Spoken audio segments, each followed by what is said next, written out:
تفاسیرو کې معتمد تفسیر دی تفسیر ابن کثیر دا په پنځمه سپاره کې د دې کریمه په تفسیر کې چې ولو انهم اذ ظلموا انفسهم جاءوك کچرته د امتیانو استاو د مسلمانانو یا د خلکو پزانونو ظلم کړیو ګناه ته شوی جاءوك دوی رااله دربار ستاتا یا رسول الله دی زبانی مفسرین کرام لکرو حلمانی تفسیر دا سے لکی جاؤوک متوسلا بکا و مستشفعا بکا ستا دربار ترالل یا رسول اللہ دید پارا چتانے طلب دا شفاعت کو دلتا دا عام منکرین دا دغی شفاعت وائی چی دا خودی دنیا کی چی دے جوندیو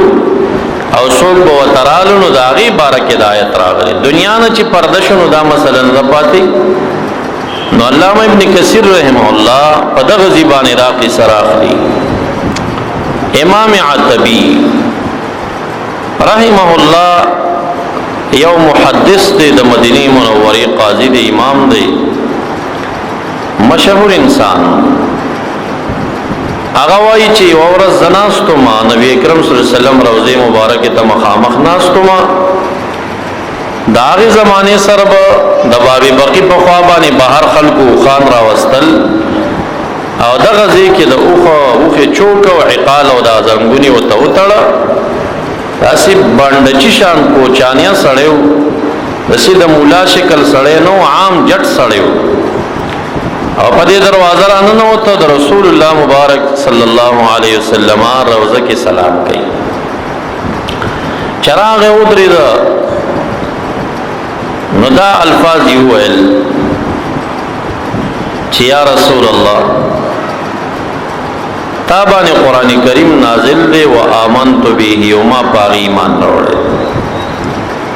او ستا په کتاب کې پنځمه سفاره کې دا آیت دی چې ولو انهم ظلموا انفسهم کدی خلکو په ځان زیته کړیو ګناه ته شی او جاءو کستا دربار ترال یا رسول الله فاستغفر الله دید الله تعالی نخپلم بخنو غوښتا واستغفر لهم الرسول او رسول الله مبارک هم دوی د پارا سپارښ کو بخنه غوښتا لوجد الله توابا رحیما الله به موزي تواب او رحیم دغه توبه قبول شي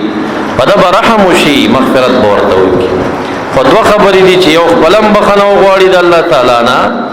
او بل رسول الله مبارک دغه پارا بخنو غواړي ندایت ولستوستا کتاب کې دا آیت دې زما په ایمان جیتو کذر اغل امتا یا رسول الله ګوره دنیا نه تللی دی او تراغه جیتو کذر اغل امتا یا رسول الله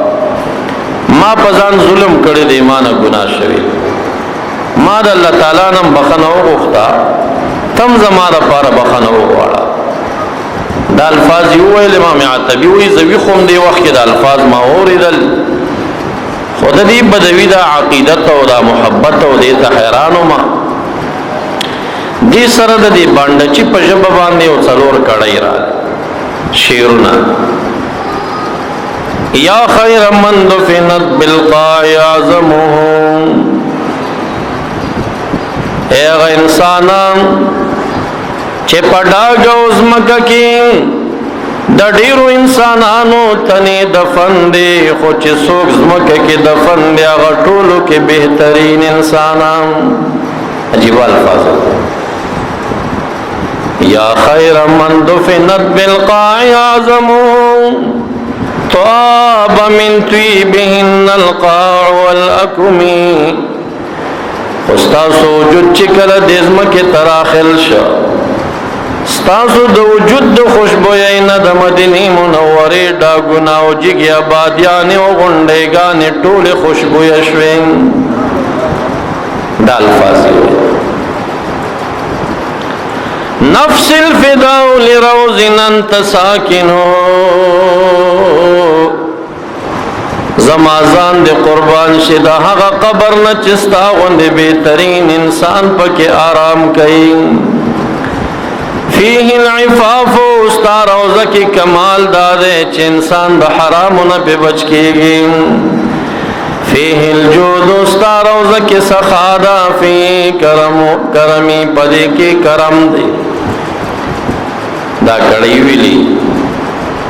د ترکانو عجیبا بهترین نظام عثماني